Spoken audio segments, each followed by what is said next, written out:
नमस्कार मंडळी. बऱ्याचदा आपल्या घरी असं होतं की चपात्या शिल्लक राहतात. मग अशा वेळी काय करायचं? कारण शिळ्या चपात्या खायला घरात कोणीच नको म्हणतं. मग आपल्याला प्रश्न पडतो की शिळ्या चपात्या आपण तरी किती खायच्या? मग असा काहीतरी वेगळा हटके पदार्थ बनवला की सगळेच अगदी आवडीने मागून मागून खातील. आजचा आपला हा पदार्थ आहे बरं का तसा वेगळा, हटके, चविष्ट. रेसिपी आवडल्यास एक लाईक नक्की करा. चला तर मग वेळ न घालवता लगेच रेसिपीला सुरुवात करूया. त्यासाठी इथं मी ना रात्रीच्या शिल्लक राहिलेल्या 3 शिळ्या चपात्या घेतलेल्या आहेत. हे बघा. तर सर्वात अगोदर काय करूया, ह्या चपात्या बारीक करून घेऊया.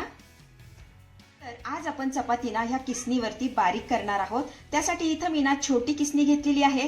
तुम्ही मोठी किसणी वापरली तरी सुद्धा चालेल. आपण आता चपाती यावरती ना किसून घेऊया. त्यासाठी चपातीची ना मी अशा पद्धतीने घडी करून घेतलेली आहे. आता यावरती ना ही चपाती आपण किसून घेऊया. हे बघा, अशा पद्धतीने छान अशी चपाती किसली जातीये.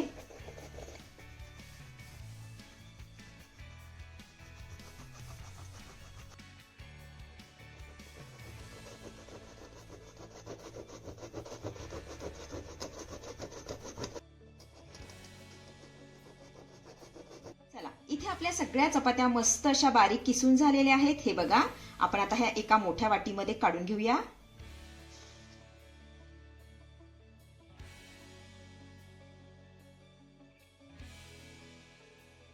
त्यानंतर इथे मी ना मध्यम आकाराचे 2 बटाटे उकडून घेतलेले आहेत. आपण आता हे ना किसून यामध्ये घालूया.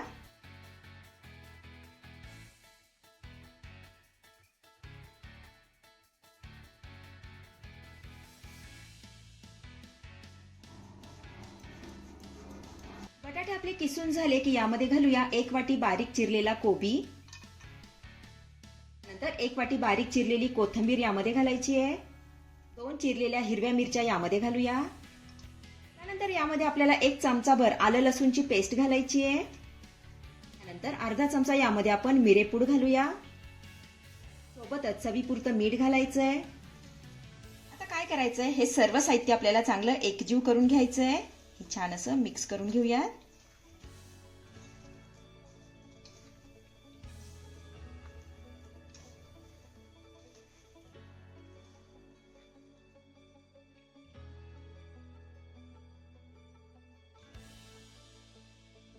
तर इथे तुम्ही बघू शकताय आपलं सर्व साहित्य छान असं एकजीव करून झालेलं आहे. तर आपल्या ह्या पदार्थाला छान अशी बाइंडिंग यावी यासाठी ना आपल्याला यामध्ये 2 चमचे कॉर्नफ्लॉवर घालायचे आहे. आता हे सर्व साहित्य ना आपल्याला चांगलं मळून घ्यायचं आहे. हे बघा, छान असं दाब देत याला मळून घेऊया.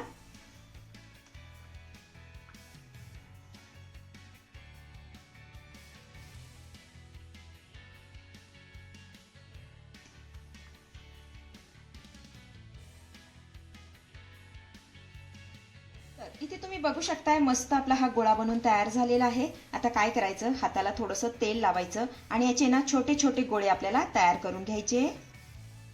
बघा, अगदी छोटे छोटे गोळे आपल्याला याचे तयार करायचे.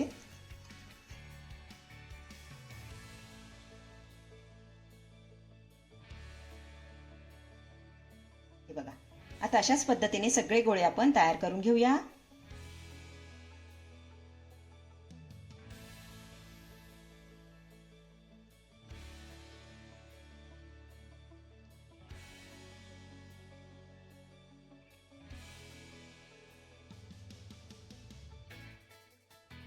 इथे आपले सगळे गोळे बनवून तयार झालेले आहेत. हे बघा, आता काय करायचंय, हे गोळे ना आपल्याला तळून घ्यायचे. त्यासाठी कढईमध्ये तेल देखील आपलं चांगलं गरम झालेलं आहे. आता थोडे थोडे गोळे ना यामध्ये आपण सोडून छान असे तळून घेऊया.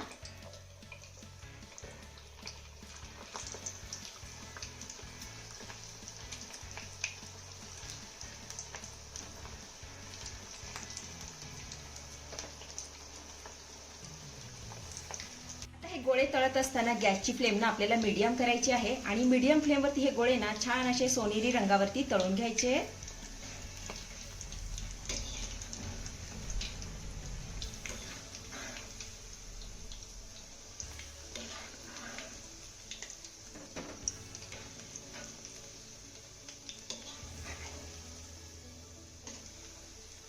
इथे तुम्ही बघू शकताय गोळे मस्त असे सोनेरी रंगावरती कुरकुरीत तळून झालेले आहेत. आपण आता हे काढून घेऊया.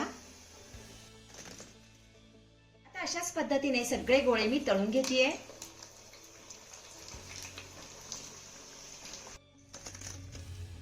इथे आपले सगळे गोळे मस्त असे कुरकुरीत तळून झालेले आहेत. थोड्या वेळासाठी आपण हे बाजूला ठेवूया. त्यानंतर कढईमध्ये आपल्याला 1 ते 1.5 चमचा तेल घालायचं आहे. त्यानंतर यामध्ये घालूया अर्धा चमचा बारीक चिरलेला लसूण. त्यानंतर अर्धा इंच आलं किसून घेतलेलं आहे, यामध्ये घालूया. छान मिक्स करून घ्यायचंय. आलं आणि लसूण चांगलं मिक्स करून झालं की एक उभा चिरलेला कांदा यामध्ये घालूया. आता हा कांदा ना चांगला मऊसूत परतून घेऊया.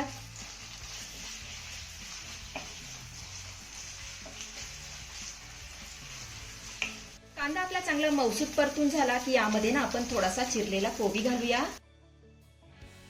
घातलेला कोबी चांगला मिक्स करून घ्यायचा आहे. कोबी आपला चांगला मिक्स करून झालेला आहे. आता यामध्ये ना आपण अर्धा चमचा चिली सॉस घालूया. अर्धा चमचा सोया सॉस. तर 1 चमचा यामध्ये आपण टोमॅटो सॉस घालूया. नंतर अर्धा चमचा यामध्ये आपल्याला व्हाईट व्हिनेगर घालायचं आहे. त्यासोबतच चवीपुरतं मीठ घालूया. हे सर्व साहित्य चांगलं मिक्स करून घ्यायचं आहे.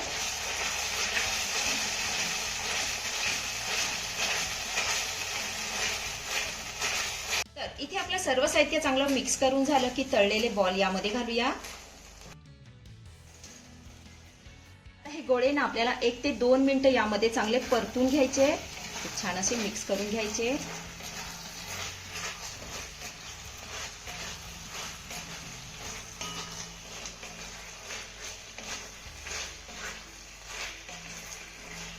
तर इथे आपलं सर्व साहित्य चांगलं परतून झालेलं आहे. आता वरनं ना थोडेसे भाजलेले तीळ यामध्ये घालूया. तीळ चांगले मिक्स करून घ्यायचे.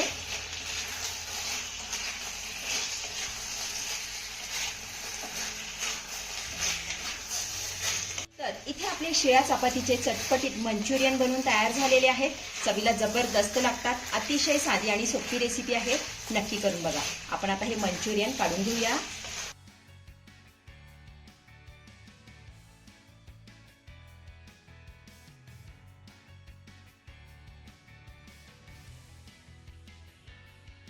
तर मंडळी, कशी वाटली आजची रेसिपी? आवडली आहे का तुम्हाला? आवडली असेल तर लाईक करा, शेअर करा, सबस्क्राईब करा आणि हो, शेजारीच असलेलं घंटीचं बटन दाबून ऑलवर क्लिक करा, जेणेकरून माझ्या येणाऱ्या नवीन रेसिपींचं नोटिफिकेशन सर्वात आधी तुम्हाला दिसेल. धन्यवाद.